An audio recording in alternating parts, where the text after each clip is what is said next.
All right, this isn't the way I'd like to start the day. And I needed to check dates here. So it was late May that we had a video surface of Evgeny Kuznetsov that showed him in the presence of cocaine.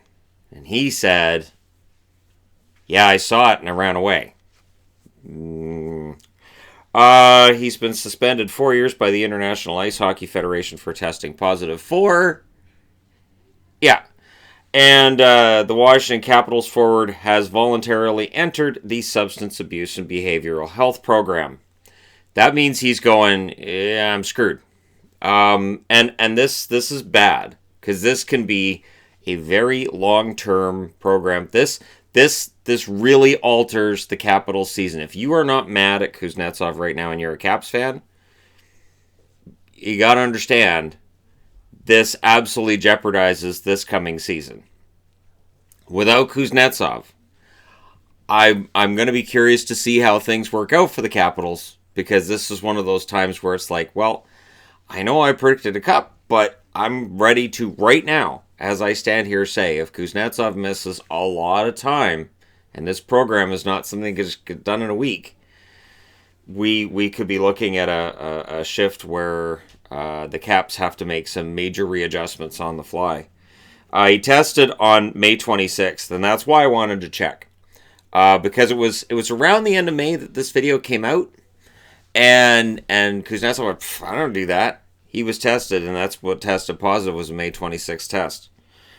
He violated World Anti-Doping Code Article 2.1, presence of a prohibited substance, and was provisionally suspended June 13th. His suspension, which covers all IIHF competitions, ends June 12th, 2023. So, yeah, all IIHF competitions, he's out of for 4 years. Recently, the IIHF notified me that, due to a positive test for a banned substance, I would be suspended from international competition for 4 years. I've made the decision to accept this penalty. If he didn't do it, then he would say no. You look at last year, Nate Schmidt came out when he got suspended 20 games and said, look, I don't have any clue what the heck these guys are talking about. And the amount of banned substance found in that instance with Schmidt was minuscule, very, very minuscule. I still argue that was a really harsh penalty for something so minuscule that it didn't give him any kind of benefit whatsoever. Representing my country has always been close to my heart. Something I take so much pride in. Not being able to put that sweater on for 4 years is very hard to take. I've disappointed so many people that are important to me, including my family, teammates, and friends. From the first day I took the ice in D.C., the Washington Capitals organization and her fans have been nothing but great to me and my family. I feel absolutely terrible for letting you down. I realize the only way I can win you back is to take ownership of my situation and my actions from this point forward. The NHL issued a statement today as well. We've been fully briefed by the IIHF with respect to the positive test and related international sanction that's been imposed on Washington Capitals player Evgeny Kuznetsov.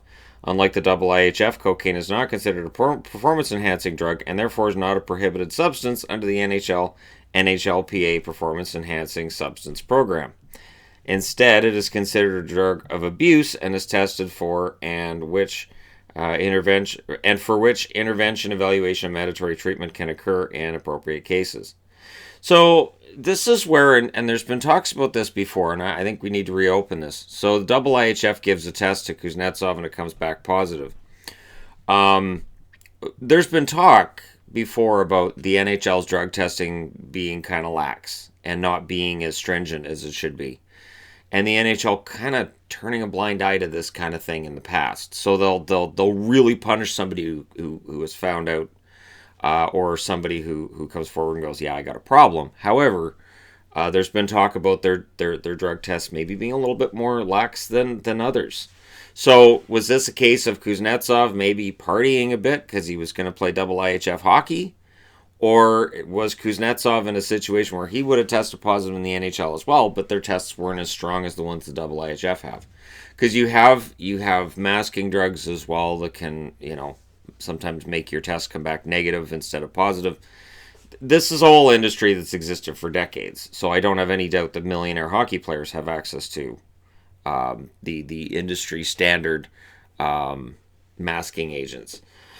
I've always thought there's some kind of a seedy underbelly in there somewhere, and it makes you wonder, because it's not that long ago we were talking about Kuznetsov, and well, everything's probably maybe he was at a party he should have been, even though that excuse sounded really, really lame.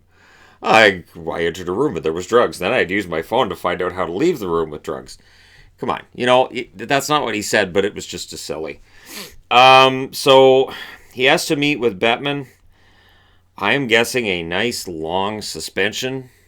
This league has given out really long suspensions to players for actions that they've taken, and I look at the Austin Watson situation as a good example. In the court of public opinion, Austin Watson was fried, and so the NHL threw him under the bus pretty darn quick. And the thing is, none of us were there, so the story that's emerged since then about what happened that night with Austin Watson is not exactly what was framed for us and what we were told. So if that situation involved, what was it, 27 games, Kuznetsov's in some trouble. And if you're a Caps fan, you should be pretty ticked about it right now, because this absolutely is one of those things that can derail the season. Let me know what you guys think in the comments section below, as always. I have to think Kuznetsov's going to face a long suspension, so you guys can give me a game number of how many games you think he's going to get. And I honestly, in this day and age, it's just stupid. It doesn't make any sense to me. You're making millions and millions and millions in the NHL, and I get you're going to be around all that, but you're jeopardizing your millions, and that's what Kuznetsov's done. Let me know your thoughts. Hit like and subscribe if you're browsing your way through. You just happened upon this video. Thank you guys so much for watching. I'll talk to you again soon.